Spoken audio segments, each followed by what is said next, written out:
हमने पिछली क्लास में आपको पढ़ाया था। आज उसी से आगे कुछ फैक्ट्स हैं जिनके बारे में आपको थोड़ा सा समय लेके चर्चा कर लेता हूँ।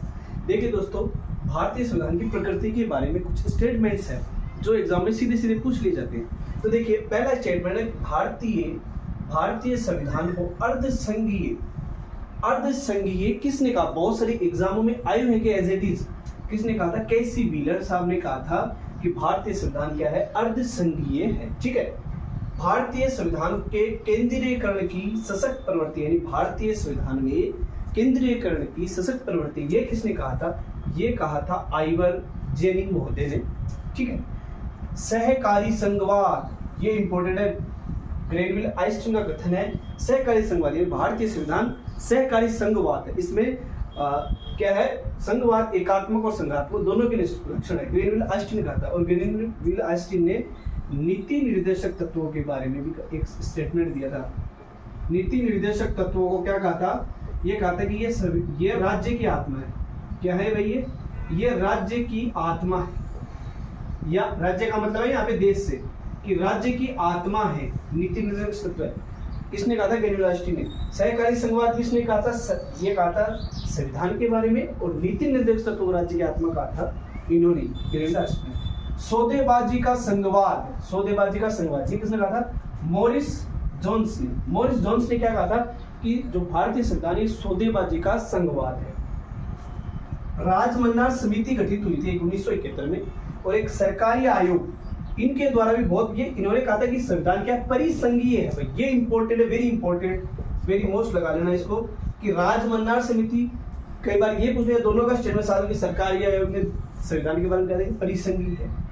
भारतीय संविधान न तो एक परिसंघीय है और न एकात्मक, ये कहा था अपने डी बसु साहब ने। ठीक है। वापस से एक बार देखना, भारतीय संविधान को अर्धसंघीय कहा था केसी व्हीलर ने। आइवर जेनिंग ने कहा था कि केंद्रीयकरण की सशक्त प्रवृत्ति है।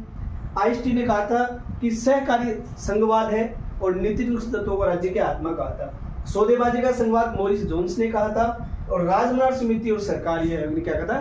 परिसंघीय। और डी बसु का कथन था कि न तो परिसंघीय और न एकात्मक। इसके अलावा हम यहाँ पे देखिए, अब मैं बात करूंगा आपके सामने, ठीक है, ये क्लियर हो गए होंगे। अब मैं बात करूंगा संविधान की प्रस्तावना के बारे में। देखिए, प्रस्तावना के बारे में कुछ इंपॉर्टेंट जो कथन है वो एज इट इज एग्जाम में पूछे जाते हैं, तो उनके बारे में देखिए। एक शख्स थे संविधान को, यदि प्रस्तावना को संविधान की आत्मा, मैंने अभी राज्य की आत्मा बताया ना, राज्य की आत्मा नीति निर्देशक तत्वों को किसने कहा था? भाई राज्य की आत्मा ग्रेनविल आइस्टीन ने। उसी प्रकार संविधान की आत्मा कहा था किसने? ठाकुर, कौन से ठाकुर? ठाकुरदास भार्गव। इन्होंने कहा था, क्या कहा था? क्या स्टेटमेंट था? कि प्रस्तावना, ये सब स्टेटमेंट है प्रस्तावना के बारे में। अब जो बता रहा हूं प्रस्तावना के बारे में, कि प्रस्तावना को संविधान की आत्मा कहा था किन्होंने? ठाकुरदास भार्गव जी ने। ठीक है। दूसरा है, देखिए, राजनीतिक जन्म कुंडली, यानी प्रस्तावना संविधान की राजनीतिक जन्म कुंडली है। ये किसने कहा था? ये अपने कहा था के.एम. मुंशी ने। कौन से मुंशी? के.एम. मुंशी, जिन्होंने मत्स्य संघ का नाम सुझाया था, वो के.एम. मुंशी। इन्होंने कहा था, क्या कहा था भाई? इन्होंने कहा था कि राजनीतिक जन्म कुंडली क्या है? प्रस्तावना। ये प्रस्तावना जो है संविधान की राजनीतिक जन्म कुंडली है। प्रस्तावना के बारे में कहा था कि मुख्य बिंदु, यानी प्रस्तावना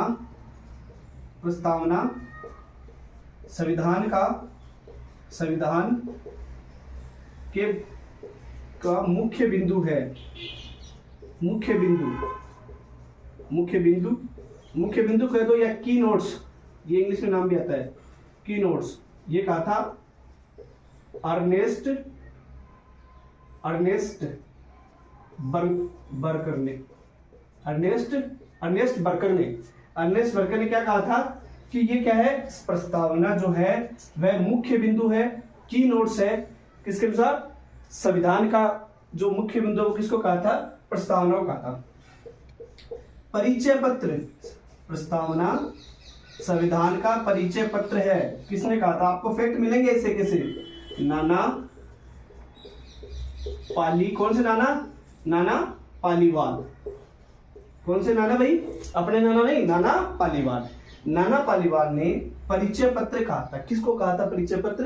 प्रस्तावना। तो ये प्रस्तावना के बारे में 4-5 है। एक और बात बता दूं, हमारी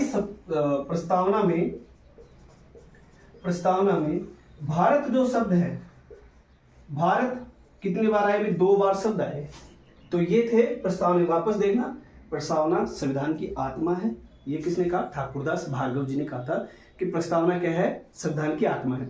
और राज्य की आत्मा नीति तो किसने कहा था? ग्रीन आइंस्टीन ने। ठीक है। राजनीतिक जन्म कुंडली, ये कथन बहुत बार आ चुका है। राजनीतिक जन्म कुंडली प्रस्तावना को राजनीतिक जन्म कुंडली किसने कहा था? के मुंशी जी ने। प्रस्तावना को संविधान का मुख्य बिंदु की नोट कहा था अर्नेस्ट बर्कर ने। परिचय पत्र कहा था नाना पालीवाल ने। ठीक है दोस्तों, तो ये कुछ फैक्ट थे। छोटी सी क्लास है, मैं ज्यादा समय नहीं लूंगा आपका। अब इसके आगे जो फैक्ट है, कल अपन प्रस्तावना के बारे में बात करें। ठीक है। अगर वीडियो अच्छा लगे तो लाइक कीजिए, शेयर कीजिए अपने दोस्तों के साथ। ठीक है दोस्तों, धन्यवाद। जय हिंद, जय भारत, वंदे मातरम।